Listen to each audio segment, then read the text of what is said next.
Fala, meus queridos GM, pra todo mundo, ótima segunda.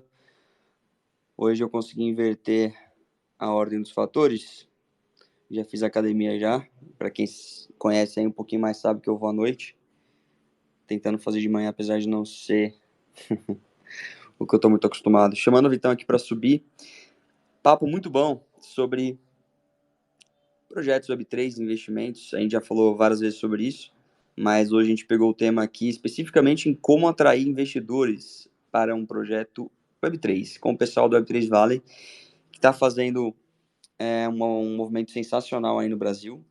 Para quem ainda não conhece, vai conhecer. Eles tiveram Fast Track 1, a primeira parte, já estão planejando o segundo, então tem algumas perguntas sobre isso também, para vocês conhecerem, para quem tiver projeto aí, poder ficar sabendo o que fazer, como fazer e ter algumas ideias. Vou pedir só que vocês retweetem, quem puder, não cai o dedinho, tá aqui em cima, deixei pinado, só retweetar pra gente chamar mais pessoas aí. Antes de dar um alô aí no Grande Consta e no Guto, que tá pelo Web3 Valley, como é que você tá, Vitão? Bom dia, pessoal. Eu tô bem, e vocês? Hoje é o café 188. Olha que coisa mais linda. Chegando, hein? Pois é, tá quase. Sejam bem-vindos aí, Consta, Guto, Web3 Valley. Vamos falar sobre uma das principais dores aí dos projetos. Tamo junto. Boa. Fala, Consta, Guto, como é que vocês estão? Fala, Rod. Por aqui, maravilha, meu cara. Muito bom. Boa. GM, pessoal, GM, hoje eu tô com um avatar novo aqui. Hoje eu vim de web privado, vim vestido de web privado. Boa. Pra dar uma moral, né, também, né?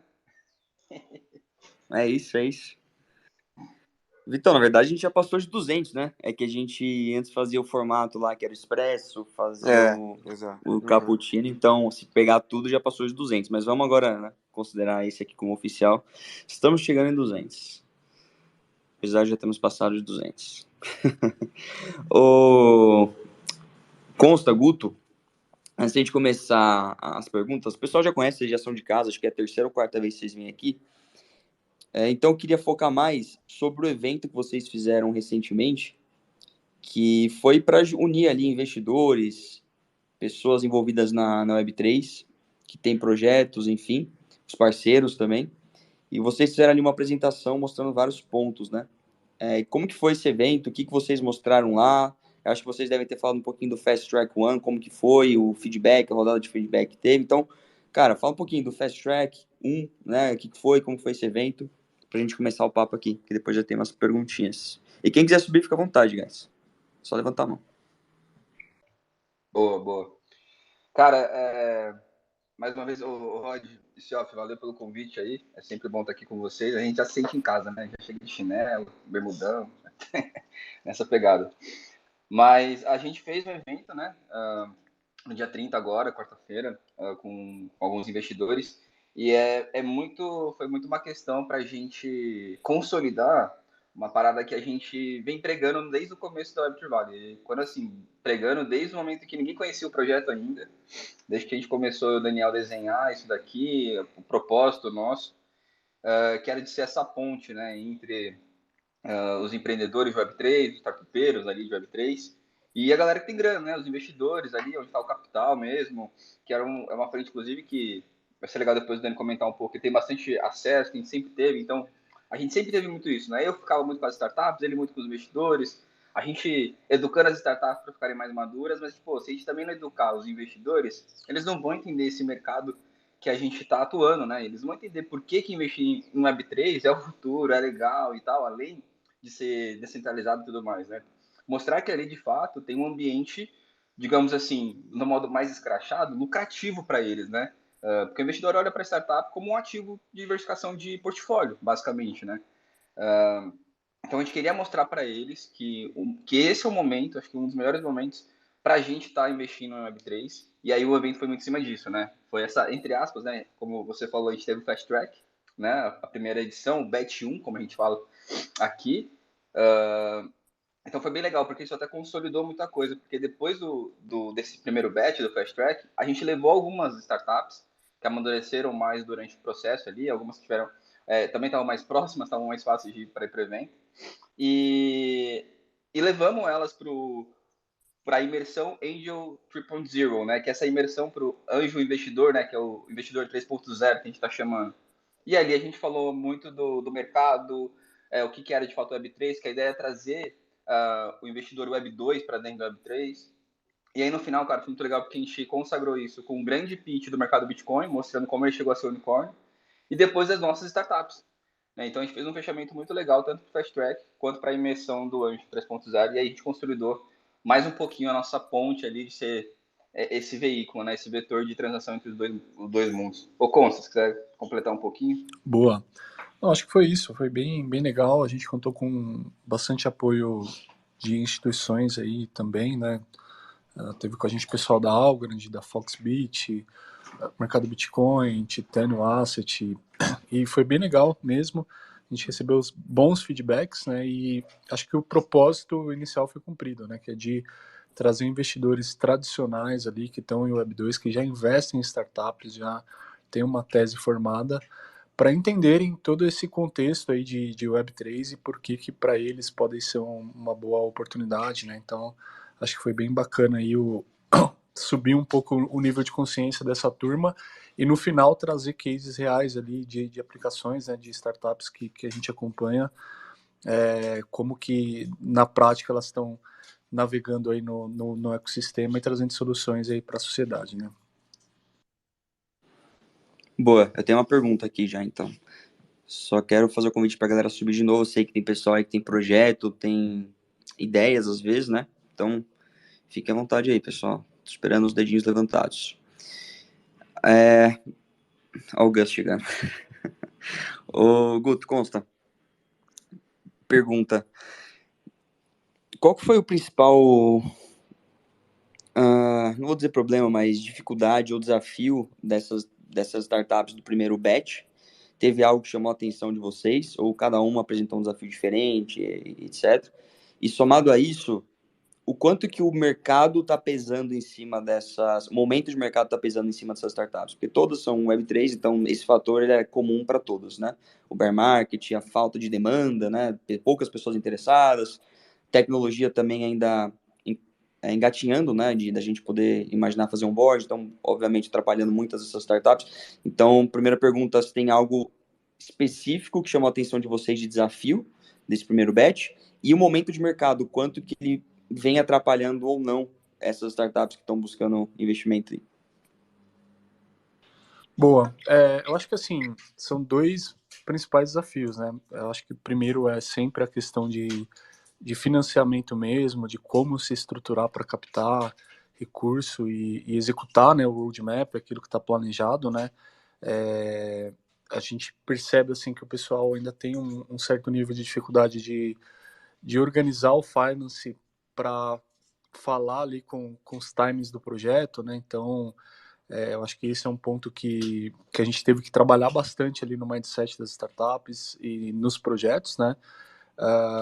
E eu acho que uma segunda dificuldade ali que a gente percebeu, principalmente em projetos mais early stage, mais ideação, era de saber definir qual é o estágio que o projeto está e qual que é a prova de conceito, qual que é o MVP ideal ali, justamente para sustentar uma tese de investimento, né? Então, há muito tempo atrás era muito comum muitos projetos aí terem sucesso mesmo na ideação em termos de captação, né? Apresentar um paper bonito e isso ser o bastante ali para conseguir financiamento, né?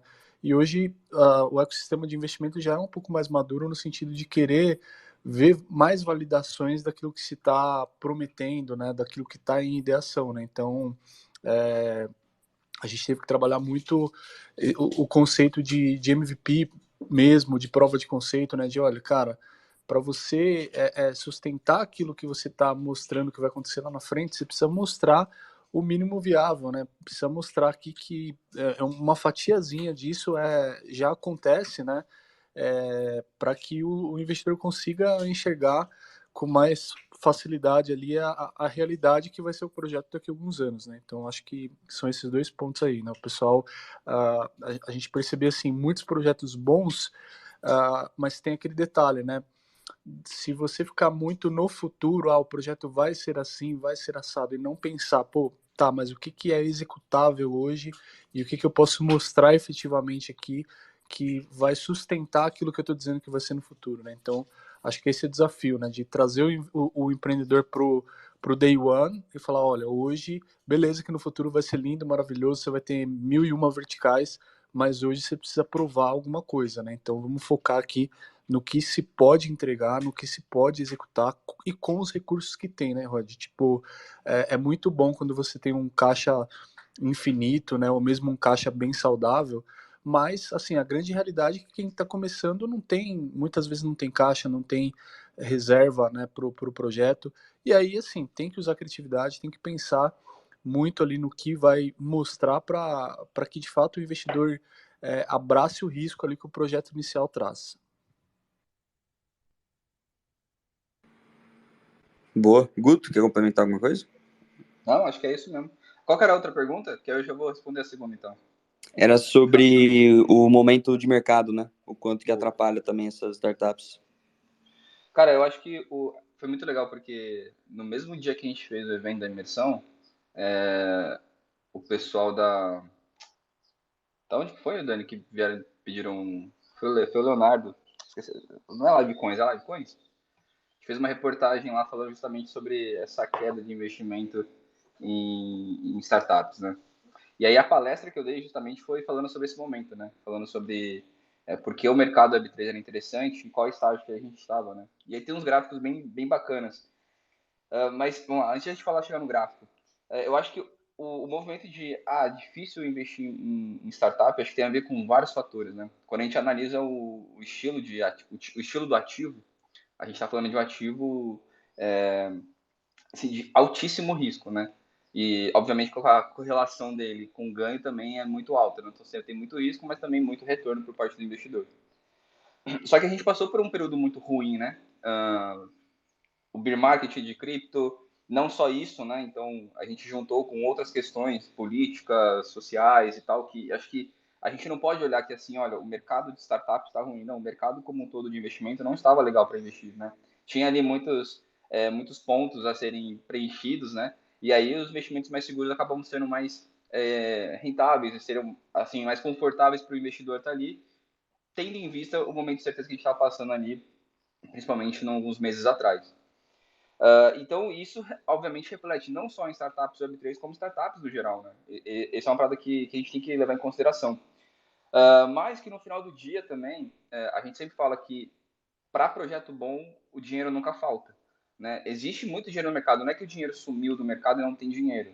A diferença é que hoje o investidor está um pouquinho mais, entre aspas, assim, mais chatinho para poder investir.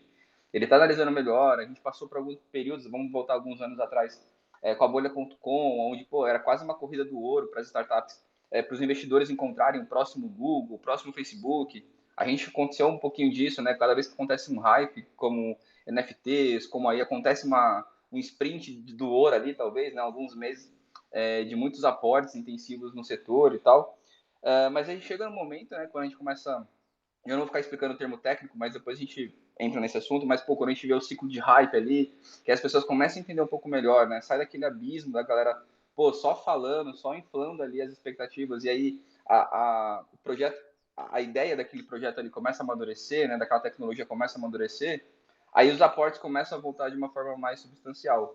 E tem um dado muito louco, né? Que acho que eu juntei um pouco do gráfico da André Horowitz, né, o State of Crypto, que mostra um pouco do ciclo do Bitcoin ali, que é o ciclo de inovação, né, de cripto, né, quanto mais o Bitcoin se movimenta, mais as pessoas falam, mais pessoas estão desenvolvendo, mais startups nascem, né?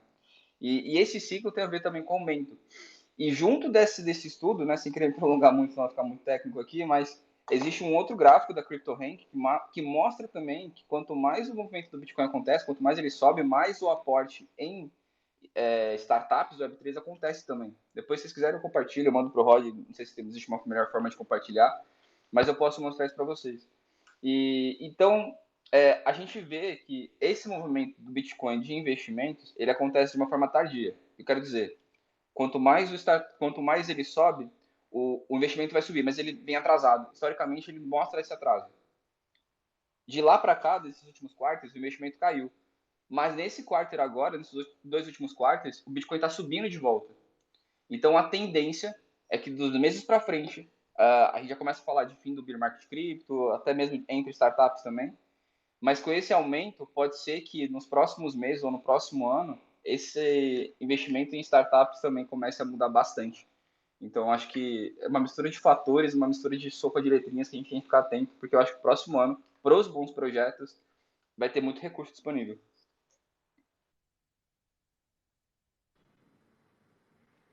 Boa.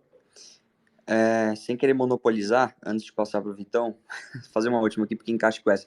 E do ponto de vista dos investidores que estão olhando essas startups, teve alguma coisa em comum a eles? Alguma pergunta que a maioria fez? Alguma dúvida ainda sobre esse mercado? Tem alguma coisa que chamou atenção ou não? Cada um ali com um momento diferente de maturidade, vamos dizer assim. Cara, eu acho que a dúvida sempre vai em dor e solução.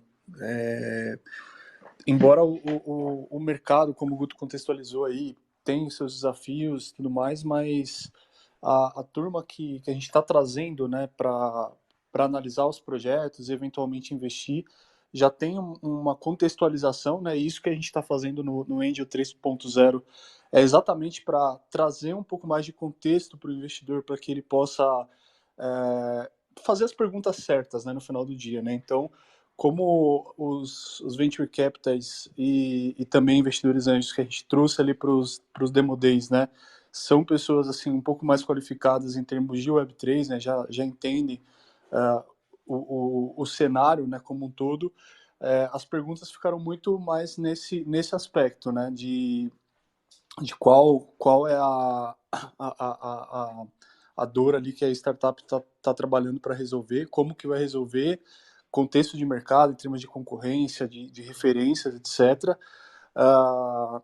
E também, assim, possibilidades reais de crescimento, né? Eu acho que isso foi uma coisa, assim, que eu acho que foi muito positivo até no Demo Day que a gente organizou, para não ficar, assim, uma coisa muito, como que eu posso dizer, talvez especulativa, sabe? Muito, a startup, por um lado, fala, vendendo Deus e o mundo, né, de N possibilidades, e o investidor também, assim, fazendo perguntas muito aleatórias, assim, sem entender o contexto, né? Então, acho que foi bem legal nessa questão, porque o pessoal foi bem analítico em termos de qual problema, de fato, está sendo proposto resolver ali. Não sei se você quer complementar aí, Guto. Não, tranquilo. É isso aí. Boa. O pessoal do Nebula tinha subido, não sei se teve problema aí na conexão, o Nilo e o Gus também. Subam aí, guys, se quiserem perguntar ou comentar. Vitão, tem pergunta? Tem sim. Eu pensei que você não ia deixar eu perguntar, não, meu querido? Boa. Acho que um dos principais gargalos hoje em dia é justamente o momento de mercado. Acho que o Rod falou uma coisa que é verdadeira, né? Tudo bem, tá caminhando para mudar isso, mas acho que a gente entrou num momento de perca de hype, né? Vamos dizer assim, pela Web3, né? A gente entrou no famoso poço da desilusão lá, quando a gente fala de inovação e tal. Você acha que o perfil de investidor que investe agora em Web3, ele muda um pouco ou não? Continua o mesmo, só a tese que talvez muda um pouco e tal. Na verdade, o que muda? É o investidor? É o tipo de investidor? É um investidor um pouco mais maduro? É um investidor um pouco... Qual que é a relação agora que a gente tem entre investidores e tese, né? E os investidos? Será que os mesmos que investiram no hype, por exemplo, ou se interessaram em investir em Web3 no hype, são os que estão investindo agora? Qual que é a visão de vocês nessa pergunta, nesse sentido?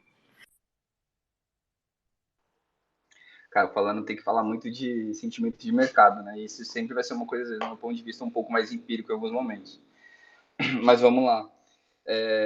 eu acho que a gente primeiro tem que entender, né? Acho que quando a gente fala com a galera mais nativa Web3, a gente tem que fazer uma pequena divisão, né? Da galera que está investindo em cripto ativo e a galera que está investindo talvez ali em startups. Eu acho que basicamente quando a gente fala do anjo investidor, esse anjo investidor a gente está falando ali muitas vezes de um cara sozinho, investindo, um cara talvez com alguma grana ali guardada e não investir em startup. Eu acredito que esse cara, ele é um cara que ele não talvez esteja não querendo investir em startup, talvez ele precisa só entender um pouco mais do ativo. Né? Eu acho que um grande lance para qualquer investidor ou fundo é ele ter mais acesso a conhecimento daquele ativo específico que ele está estudando. Por que hoje existe muitos fundos do Brasil? Cara, porque muitos fundos, alguns são agnósticos, como a gente gosta de falar, ou seja, eles, entre aspas, investem em qualquer tipo de projeto. Então, é uma coisa interessante quando você for procurar um fundo, entender qual que é o perfil, né, qual é a tese que a gente fala que ele está investindo. Mas tem outros fundos que são extremamente específicos, né? Tem o GSG, tem os que vão investir em construção, né? Muitas vezes por parte do CVC, que são aqueles venture capitals corporativos, né, digamos assim, então de empresas. Então, por exemplo, o Santander tem um específico, e obviamente ele vai olhar muito para fintechs, né, para projetos que possam agregar dentro do produto que ele já comercializa. E eu acho que é mais uma questão de entendimento, né? Eu acho que é mais uma questão assim da educação de fato, de adaptação de tese. A gente tem algumas histórias que a gente ouve de mercado, né? De fundos investindo em tokens, mas sem saber o que fazer depois com aquele token, muito na especulação. A gente vê fundos ali que testaram investir num projeto ou outro, e aí investe em um, mas fica ali monitorando aquele um projeto, né? E depois eles entram com apetite em outros projetos. Então, eu acho que assim, o investidor tradicional, ele vai ser o mesmo investidor, né? O investidor anjo que vai estar investindo em startup, o mesmo investidor que vai investir em Web3. Né? O grande lance é o quanto a gente vai conseguir explicar para ele o nosso produto, a nossa solução, o quanto ele vai começar a entender de fato quais são os benefícios de você usar a descentralização, da gente usar a blockchain, da gente usar NFTs dentro de um projeto, e aí ele se sentir confortável, né? Quando você fala assim, isso aqui vai se transformar num token porque tem esse objetivo. E aí ele vai ficar mais seguro de entender que, pô, legal, isso aqui não é só uma especulação, isso aqui tem algo por trás. Mas em contrapartida, Siof, até para ir de contraponto a essa pergunta, que acho que às vezes a gente fica muito na questão dos investidores, olha, como é que eles estão vendo, quando eles vão começar a investir mais na gente ou não. Mas a gente tem que lembrar também que é muito importante a nossa educação como empreendedores de Web3, como os builders, né? De levar também soluções de mercado de fato, soluções que resolvam, pode ser meio óbvio, mas que resolvam um problema da sociedade e também a gente saiba traduzir essa solução para as pessoas. Então, quando o investidor chega para mim e perguntar qual que é o seu diferencial, eu não posso simplesmente falar que é blockchain. Eu tenho que falar, é isso, e aí para resolver dessa forma como eu estou resolvendo, eu preciso usar blockchain, então isso acaba sendo diferencial. Então, este vai ser o ponto, acho que mais chave, tanto para investidores quanto para startups, conseguir traduzir e conseguir entender esse mercado de uma forma um pouco mais fluida, né? Eu acho que naturalmente os fundos estão começando a criar fundos específicos para cripto, né?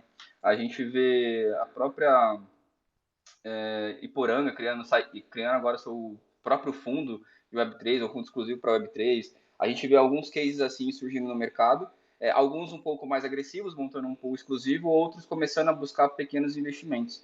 A gente, por exemplo, tem uma amiga nossa de um CVC, de um banco grande, que ela está muito próxima da gente, entre aspas, meio que nos bastidores, mas muito porque ela quer estar imersa no ecossistema, né? E ela falou assim para mim assim, olha, Guto, eu quero participar ali, quero ver o que está acontecendo, porque a gente aqui, a gente ainda não tem uma tese para focar em startups Web3, não tem nem muito pessoal para olhar e analisar esse tipo de mercado, tecnicamente falando, mas quando a gente tiver, porque eu sei que vai ter, eu quero já estar por dentro. Então, eu acho que assim, naturalmente, e assim, com um pouco de ajuda, né, com um pouco de paciência, a galera que já está na Web3 há algum tempo vai conseguir ensinar esses novos investidores, VCs, CVCs, para entrar com mais garra, digamos assim, ou seja, com mais dinheiro mesmo dentro desses projetos novos. Não sei se eu respondi, Celso, eu só enrolei você só. Não, acho que fez sentido sim. E essa virada de ângulo faz total sentido. Só me preocupa um pouco se o empreendedor que ele... Porque assim, vamos ser... o empreendedor ele tem uma curva de educação muito grande até poder fazer um business modeling, uma coisa decente e tal. Pô, hoje em dia os fundos eles estão investindo eles estão bem concentrados em teses bem específicas, né? Vamos dizer assim. Criar algo para o novo, parece que eles já querem eles já têm em mente que eles querem investir, né? Eles não querem investir em uma coisa nova, uma proposta nova, nesse momento de mercado, né, obviamente. Pelo menos é isso que eu sinto. E aí, tipo, um empreendedor, muitas vezes, ele pode ter uma educação boa de business modeling e tal, mas se a startup dele não fizer parte do nicho que o fundo está querendo investir, cara, dificilmente aquilo ali vai receber investimento, né? Aí é uma outra pergunta que eu tô puxando, né? Visto que hoje a gente tem infra, né? Três principais que eu vejo recebendo investimento com muita facilidade. Tipo assim, você chega para um projeto, um bom projeto, de uma dessas três áreas, ele vai falar assim para você, cara, eu não tô tendo dificuldade para fechar uma rodada, ou não tive, e ainda mais, eu recuso muitos fundos porque não são estratégicos. Só coloco o dinheiro e para mim não importa, é melhor ter um anjo que vai colocar menos, mas ter um nome forte, ou um fundo que tenha conexões e tal, enfim. Que são Liquid Staking, né, LSDFi, um exemplo muito bom foi a Zaros, Infra, eu estou em contato com o pessoal que está terminando uma captação de rodada que é a Layer 2 ou P-Stack, cara, eles não estão tendo nenhuma dificuldade de captar, e o outro é fintech com DeFi, né? Tipo, essa bridge aí de fintech com DeFi também acho que o pessoal tá vendo bastante. Tá indo bastante em cima. Você acha que faria sentido uma startup que trouxe uma coisa nova, que trouxe um novo mindset, mas está tendo dificuldade para captar? Se faz sentido ela tentar se enquadrar em uma dessas teses, um desses nichos, para que ela receba investimento, consiga sobreviver mais tempo, e aí depois volte pro natural, vamos dizer assim, dela, pro orgânico dela? É a primeira pergunta. Boa, vou puxar aqui. Cara, concordo muito com a sua visão. A gente tem conversado com muito empreendedor de diversos nichos aí em Web3, e sem dúvida esses nichos que você mencionou navegam muito melhor assim. Por quê? Por alguns fatores, né? Tem muito mais cases consolidados, o mercado uh, já consegue fazer assim uma espécie de uma projeção ali do que pode vir a ser o futuro. A indústria que está sendo impactada já é uma indústria que já enxerga há algum tempo ali a influência e o impacto da Web3, né? Então, acho que todos esses fatores corroboram. E aí, assim, indo direto ao ponto na sua pergunta, né? Depende muito, tá? Porque às vezes, assim, você pode estar trazendo uma solução mega disruptiva, mega diferenciada, e aí, por uma dificuldade de financiamento, você fala, pô, vou ter que pivotar, vou ter que ir para outro norte aqui para conseguir alavancar o projeto, né? E aí por que eu coloco um depende na frente? Porque eventualmente, né, se a solução tem uma proposta bacana, tem algumas possíveis saídas aí. O primeiro, né, ver muito bem aonde você está buscando funding, né? Porque a gente por lidar aí com vários projetos, né, é uma coisa que a gente bate muito na tecla ali com nossos builders ali, com os empreendedores, né? Às vezes o problema não está no negócio em si, no projeto em si, né? Tá aonde você está buscando dinheiro, né? Porque existe muito investidor anjo, existe muitas pessoas que podem ter uma compatibilidade ali com a tese do produto, e aí que está um grande ponto, né? Que eu acho que esse é um grande propósito nosso aqui como Web3 Valley. É, é, às vezes o investidor ideal para o projeto ele não é Web3 ainda, sabe? É um cara bem 2.0, talvez 2,5 no máximo, e aí só que é um cara que vai entender do diferencial que o teu produto traz, porque de fato ali navega numa indústria que eventualmente ele domine, né? Vou tentar dar um exemplo aqui objetivo. Tenho acompanhado um projeto aí que traz um impacto para a indústria de health, né, de saúde. Pô, se o cara tentar mostrar o modelo de negócio e a aplicabilidade ali de Web3 para um cara meramente ali de finance, possivelmente ele não vai enxergar de fato ali a virada de chave que o projeto está trazendo, né?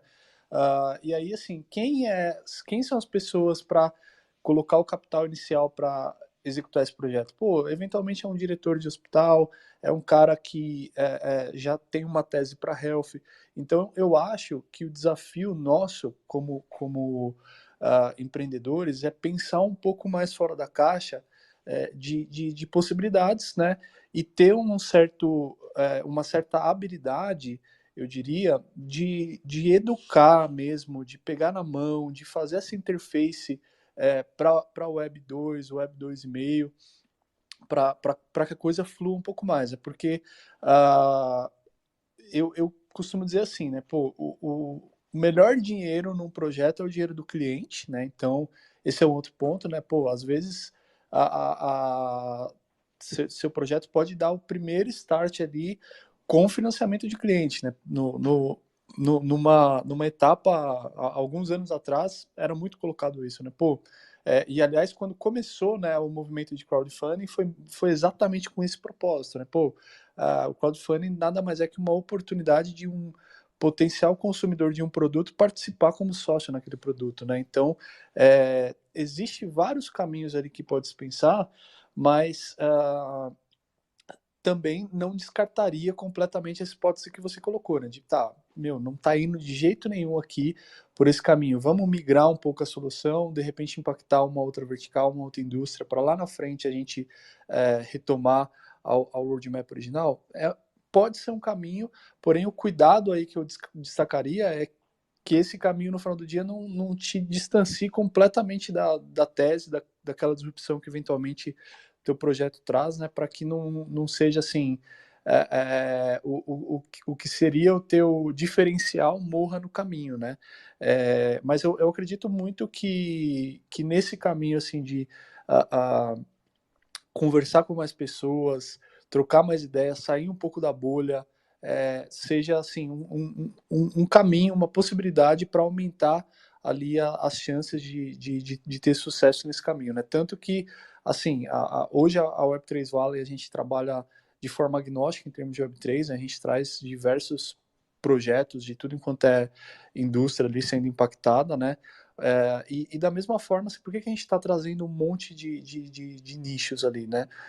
Justamente para a gente ir entendendo as hipóteses de cada um e futuramente criar verticais, né? E trazer também investidores que têm sinergia com aquelas verticais, com aquelas indústrias que estão sendo impactadas, né? Então eu acho que é um trabalho ali que vai a médio prazo, né? E aí eu destaco também a importância assim, quando que você pensa em captação? Pô, você já nasce o projeto pensando em captação, e normalmente o estratégico é você pensar em captação quando não se precisa de dinheiro, né? Porque aí a captação passa a ser muito mais estratégica do que assim o que vai garantir que o produto vá para a rua.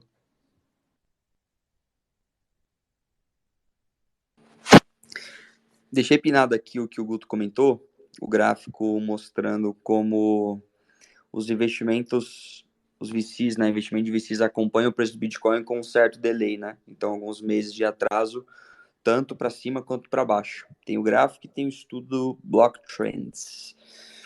O Gus e o Pedro subiram tem um tempinho, dá um DM aí para eles e deixar aberto aí se alguém quiser fazer uma pergunta um dos dois. E aí, meus queridos, como é que vocês estão? Bom?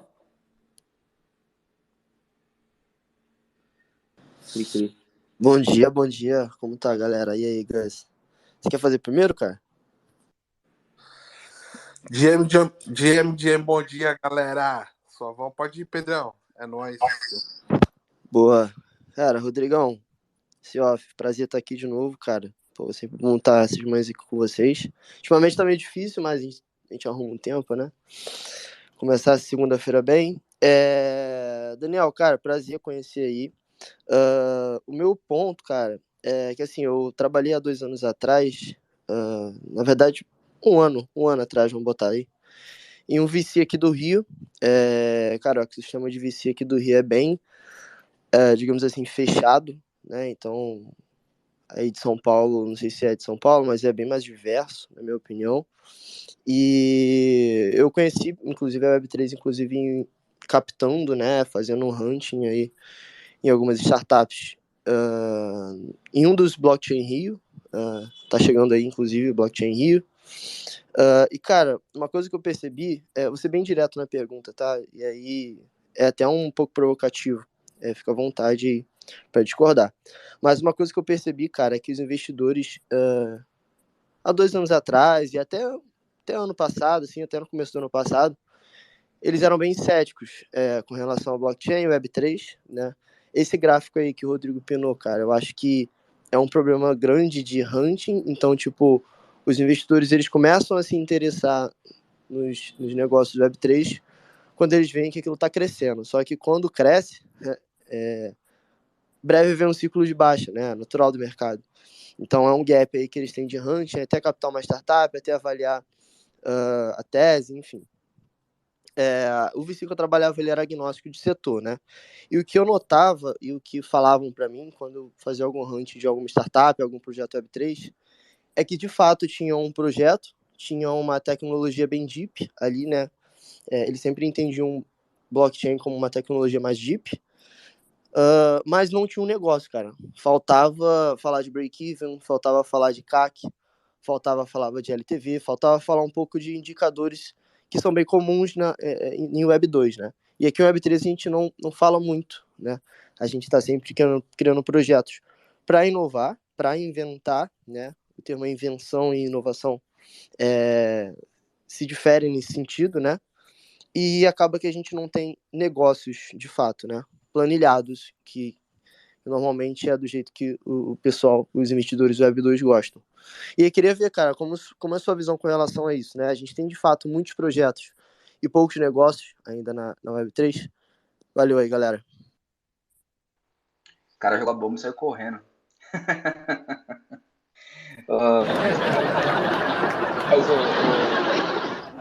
Essa risada de auditório da Praça Nossa é muito bom, cara. Vou começar a usar nos pitch battles. Cara, eu concordo muito com você, assim, em vários pontos. Eu acho que assim, a gente não pode simplesmente categorizar, tipo, botar uma etiqueta e falar, pô, isso aqui, ponto, né? Eu acho que quando a gente fala de investimento em startup, nunca tem uma formalizada. Mas vamos pro começo, cara. Você falou de cético, né? Você falou do mercado imaturo, e eu acho que, assim, essa imaturidade que a gente tem no mercado de Web3, e que, assim, eu não vejo isso como uma forma tão desleixada, entre aspas, é a mesma coisa que você pedir exigência e qualificação para o estagiário. O estagiário vai ter a qualificação, né, para ser um estagiário. E não para ser já um gestor. O cara que chega lá, contrata um estagiário querendo que ele faça gestão de um time, pô, o cara talvez é meio incoerente. E eu acho que o mercado de Web3 está passando por essa fase. Então eu dou essa moral para os builders que estão começando. Na outra ponta, a gente também tem que ter, que é o motivo que a Web3 Vale nasceu, tá? Para quem não sabe, eu e o Daniel também, a gente fundou a Garlic, né? A Garlic é um VC focado no Web3. E no período que a gente estava começando o projeto, a gente estava recebendo muito startup, obviamente, né? Quando a gente fala, ó, tinha um VC, os caras já olham pra gente como se fosse um porquinho de cofrinho, né?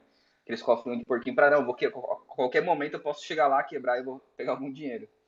E, cara, surgiu, eu que tava muito na linha de frente de analisar os projetos, enquanto o Dani ficava com os investidores, cara, já chegou o projeto tudo quanto é tipo pra mim, cara.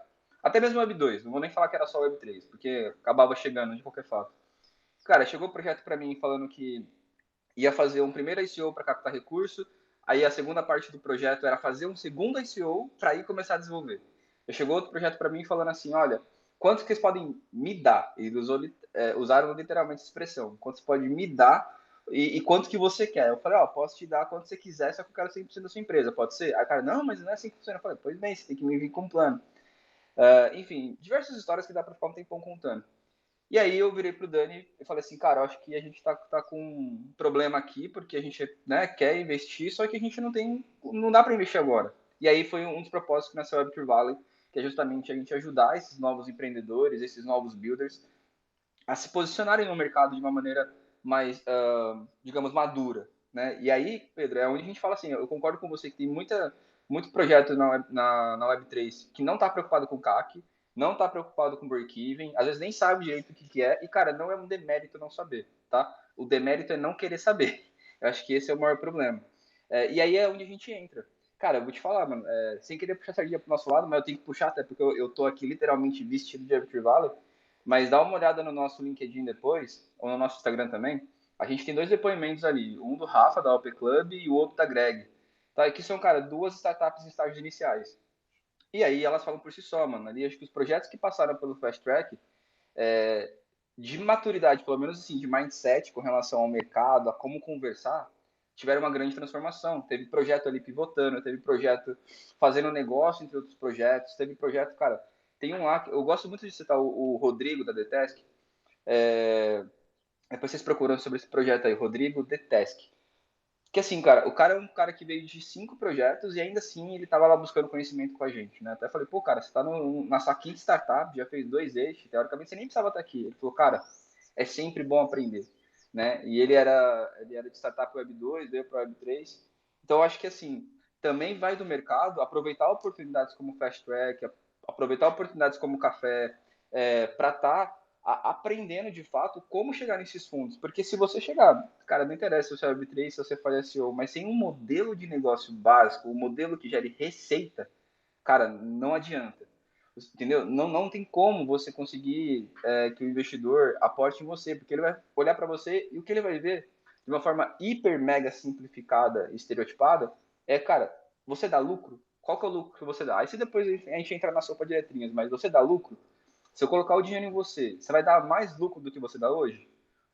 Ah, sim, vou. Ah, então beleza. Então o dinheiro, mano, vem tranquilo. É por isso que esses serviços que até o Soft comentou um pouco antes estão recebendo um pouco mais de aporte, porque tá mais fácil de enxergar esse lucro. Então, assim, a startup que não chega preparada com isso, cara, ela vai continuar tendo muita dificuldade no mercado.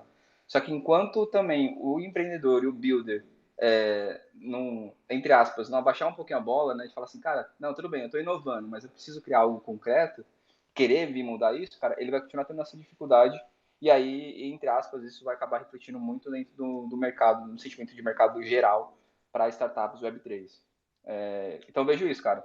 Algumas coisas a gente analisa diferente em Web3, mas tem muita coisa do modelo tradicional que a gente precisa ainda estar atento.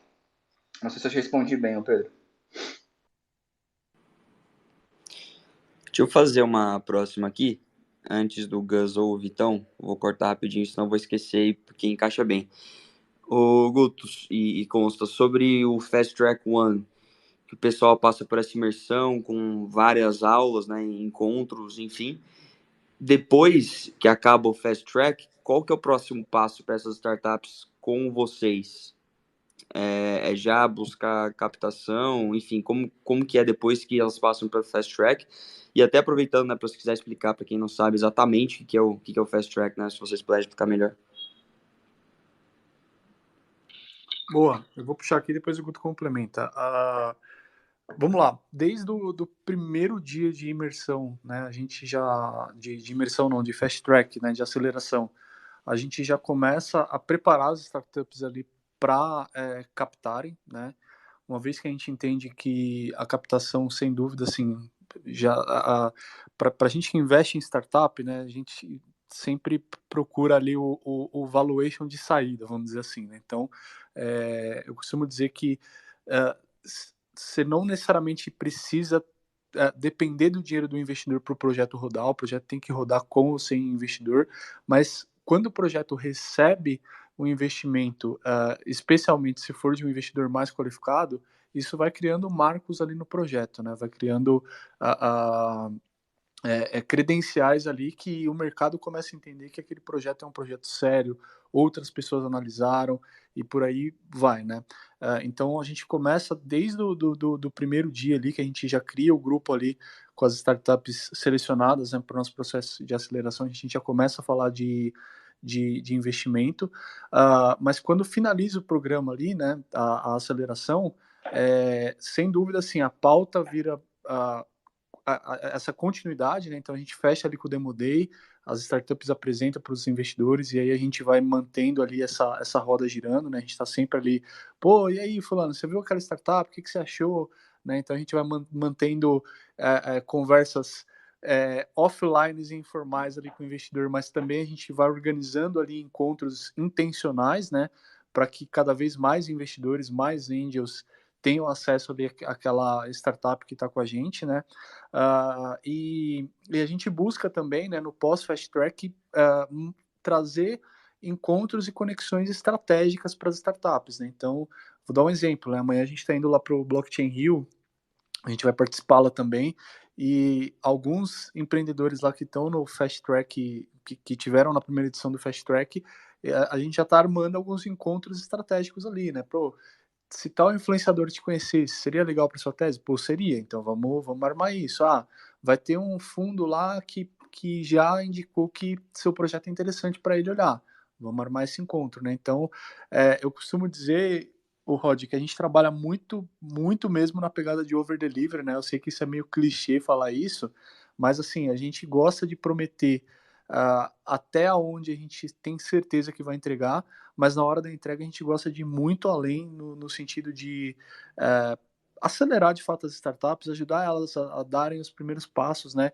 E também, assim, além de trazer conexões, além de trazer, ajudar nessa parte de trazer fundos, a gente gosta também de trabalhar na visão de, pô, vamos buscar cliente para você, vamos, isso aqui, o Guto deu o exemplo da Greg, né? A Greg no Angel 3.0 que a gente fez, eles apresentaram o pitch lá e o Matheus saiu de lá com alguns clientes, né? Então isso para a gente é fantástico, assim, promover essa conexão ali com as startups e assim, ajudá-las no desenvolvimento em geral. Pô, só para completar, e eu não vou tomar muito tempo também, que tá acabando, deixar de repente fazer umas últimas perguntas aí. Eu gosto de falar que a Fast Track não acaba depois dos 2 meses, né? Que são 2 meses de aceleração, né? E nesse aqui vai ser bem mais intenso, porque final de ano a gente tá fazendo. Era toda terça, agora é terça e quinta. Então a galera que pode participar vai ser pauleira. Trazendo a gente de fora, a gente tá trazendo o Pet. Eu não vou falar sobre o nome dele, porque eu não sei falar sobre o nome dele. É Pet Sava não sei o quê, que ele é de Toronto, também de uma aceleradora. Então a gente tá fazendo nosso primeiro mentor internacional para o projeto. E, enfim, o movimento não acaba ali, né? Muito do que a gente tem construído a 4 mãos com as startups. E uma das coisas que uma startup trouxe para a gente foi assim, cara, olha, já participei de outros programas de aceleração e a parte mais chata é quando faz aceleração, dura 3, 4 meses, 2 meses, não interessa. Acabou o dia 1, que acabou, fizeram a apresentação do projeto, nunca mais ninguém se fala. E a gente tem o nosso grupo hoje com o Bet 1 até hoje. E é uma coisa que a gente está estudando para fazer. A Ana Paula, a Purple, né, da Consciência, está muito ajudando a gente na questão de comunidade, estruturando o nosso Discord para que a gente consiga levar as startups para lá e terem essa continuidade, né, esse network entre eles. Então, assim, a galera está lá conversando. Surgem novas oportunidades, né, como o Angel. Quando a gente lançou o Fast Track, não tinha o Angel ainda, né? O Angel foi lançado depois, foi estruturado depois. E, poxa, a gente levou as startups para lá também. Então, assim, isso continua, esse contato a gente continua depois do Fast Track. Óbvio, né? A gente também a gente não carrega as startups no colo, mas a gente puxa pela mão, a gente dá aqui, ó, que tem um caminho, vamos junto. Aí a startup decide se quer aproveitar ou não. A gente teve muitos mentores durante o Fast Track. Cara, teve startup que, né, algumas a gente deu algumas broncas ali, teve que foi só no final ali procurar a gente para fazer mentoria. Outras, desde o dia 1, tava ali todo dia conversando com os mentores, conversando com os facilitadores que a gente trouxe para o projeto. Então, assim, não acaba ali, mas também vai da dedicação do empreendedor de estar ali absorvendo tudo que a gente está passando. Né? E aí, acho que no final do dia, eu acho que assim, quem participou do Bet 1, inclusive, quem participou do Bet 1 vai continuar recebendo conteúdo, porque vai ter conteúdo novo que não teve no primeiro, então eles vão ter acesso de novo a isso. Então, assim, cara, no final do dia, não tem final do dia. Tem só continuidade ali, continuar no ecossistema, fazendo network, evoluindo o produto e criando conexões relevantes. Muito bom.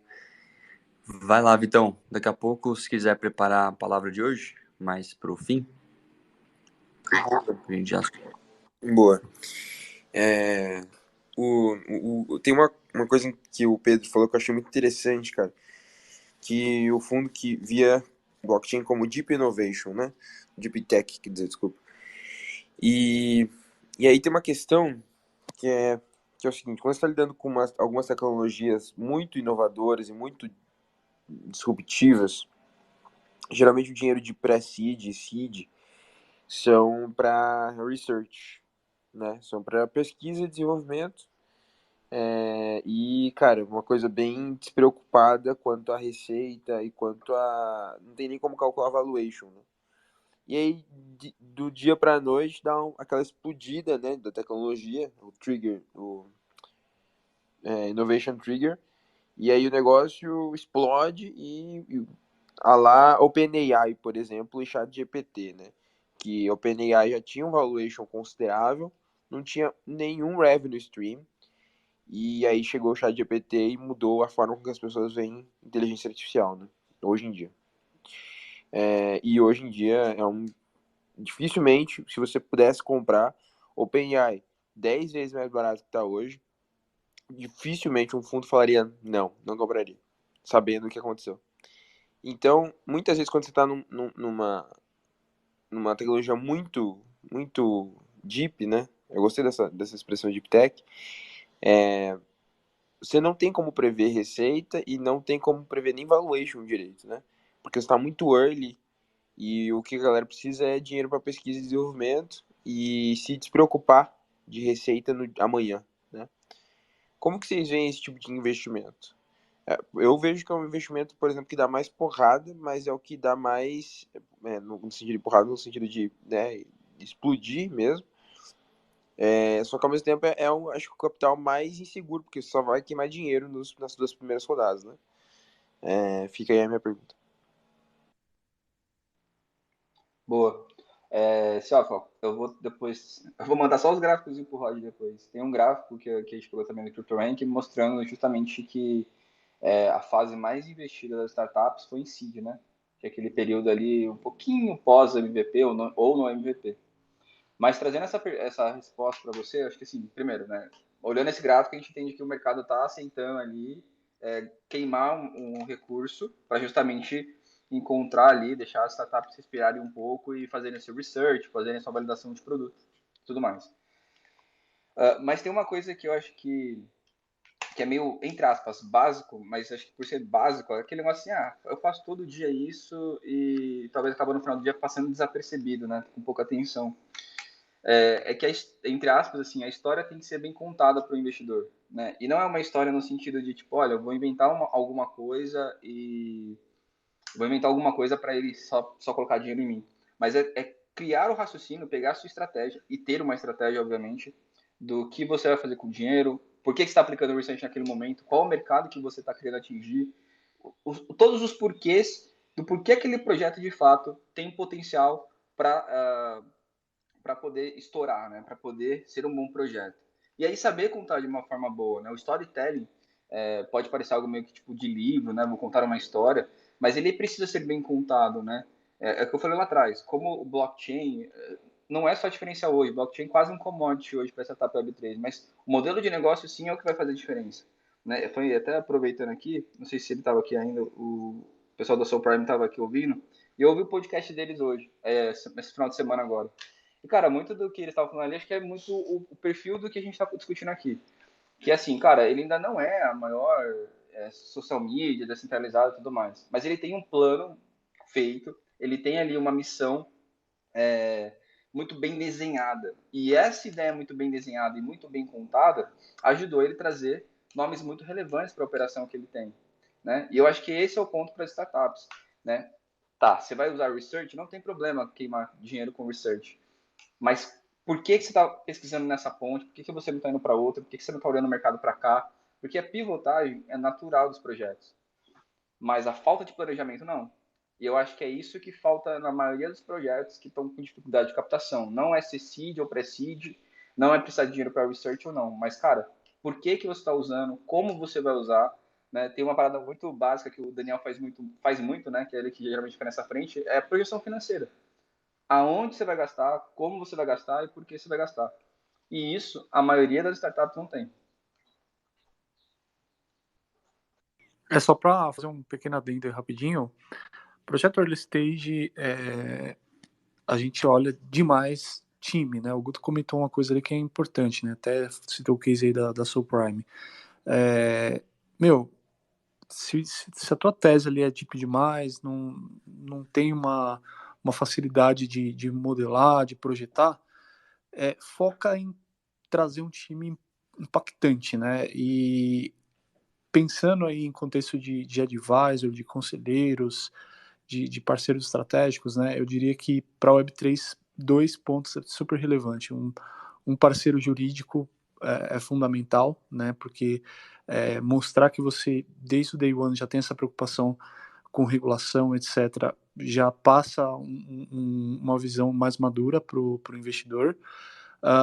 E, eventualmente, advisors que navegam bem ali em Web2 também, que tenham relacionamento com fundos, né? Então, eu acho que o primeiro desafio aí é você vender a ideia para um board mesmo de conselho, de advisor, que vai abraçar ali a tese e te ajudar com as conexões necessárias, né? Eventualmente, o financiamento não necessariamente vai vir de um institucional, né, de um VC, etc., né? Talvez venha de conexões mesmo desse time de advisor aí, que vai trazer angels, vai trazer pessoas qualificadas ali para investir. Mas, assim, pode aumentar mais, eu diria, a possibilidade ali de um institucional investir no projeto, né? Então, falando no meu caso, se eu estivesse navegando num oceano aí muito desconhecido, eu ia meio que trazer uns piratas juntos, uma galera aí que navega bem aí no mercado, né? E tem relacionamento com o institucional. Eu brinco muito com o Guto e vice-versa, né? A gente gosta de andar com os cabeça branca aí, porque os caras, assim, não só já têm uma carreira consolidada, como conhecem muita gente, tem muitas conexões, e isso pode facilitar bastante ali a gente sustentar mais a tese, né? Então, quem investe em early stage já tem muito disso. Pô, beleza, o produto ainda precisa ser validado, a tese ainda precisa ser estruturada, mas o time que está fazendo é um time muito foda, é um time muito profissional, muito preparado, e isso, sem dúvida, facilita bastante as coisas. Gus, eu sei que o pessoal tem reunião agora. Manda a última perguntinha bem rápido pra gente finalizar aqui o papo. Minha pergunta ia ser bem demorada, hein, Rod? Eu vou segurar ela, hein? Eu vou segurar ela. Deixa para outro dia. Boa, já abro o loop aí pra gente chamar eles de novo. Daqui umas semaninhas, com certeza. Vitão, tem a palavra de hoje? Tem sim. Siga. Bora. Siga em frente. Não, brincadeira. Só siga, só. Boa. Siga. Fechou. Tava bebendo uma água aqui. Guys, valeu demais pelo papo, consta.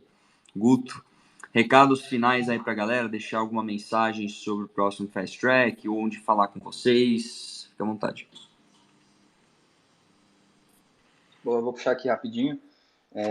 Pessoal, a gente está com o Fast Track 2, segundo batch, já com inscrições abertas. Quem quiser trocar uma ideia, a gente pode chamar no Instagram também, pode chamar no LinkedIn, tudo mais, para entender um pouco mais como é que vai funcionar. A gente vai estar no Blockchain Rio Festival, então a gente vai estar com uma camisa bem chamativa até. Se quiserem procurar também a gente para trocar uma ideia, fiquem à vontade. E aí, assim, cara, a oportunidade de participar do segundo batch, né? E já ter uma imersão ali de 2 meses, acelerar o projeto de vocês, já no final apresentar para alguns fundos, acho que é uma oportunidade que a gente está conseguindo trazer para quem está querendo aproveitar essa fase do mercado, de conseguir esses primeiros aportes. E estamos abertos a isso, cara, aberto a conversar, aberto a explicar. E se preparem, cara. Acho que quem estiver bem preparado agora nesse período de bear market ali, na hora que o Torinho voltar, vai aproveitar bastante, né? Mas é aquele lance, tem que estar preparado para isso acontecer. Rod, obrigado pelo espaço aí também, obrigado por ter mais uma vez abrido a oportunidade para a gente falar um pouquinho, compartilhar os nossos 2 centavos e falar um pouquinho do Fast Track. Falando nisso, as inscrições já estão abertas e começa agora dia 2, né? 2 de outubro. Então, corre aí. Quando é que fecha as inscrições, Guto? Quando que fecha? Isso. Cara, tá fechando aqui, fecha daqui 2 semanas. Só não lembro a data que eu coloquei lá, final. Beleza. Boa, da minha parte, agradecer aí o espaço, é sempre bom estar aqui com vocês e vamos para cima. O ano não acabou e a gente quer levar muitos projetos aí para frente, né? Enfim, estamos aí fazendo um trabalho de formiguinha do lado dos investidores, mas sem dúvida quem se preparar, né? Eu sempre falo isso, 90% é sua ação ali, é a qualidade do projeto em si, mas os 10%, né, que essa parte de finance, jurídico, etc., é o que vai ajudar de fato o projeto a se destacar como institucional, né? Então a gente olha muito isso e estamos aqui para ajudar. Valeu, pessoal. Obrigadão, meus queridos. Guys, o episódio completo, para quem quiser ouvir depois, vai estar lá no YouTube e Spotify do Café. Só jogar Café com NFTs daqui umas horinhas. Amanhã tem mais um papo muito bom, pessoal da LoopPay. Então, compareçam aí com nós. E quem não tiver no grupo do WhatsApp também do Café, vai ali no perfil do Twitter do Café. Tem aquele Linktree e acha o link pro WhatsApp lá, que a gente conversa algumas coisas por lá também. Tamo juntasso, guys. Valeu, Guto. Valeu, Consta, Vitão, Gus, pessoal todo que subiu. Até amanhã, gente. Beijão. Ótimo Valeu, dia. meus queridos. Abração.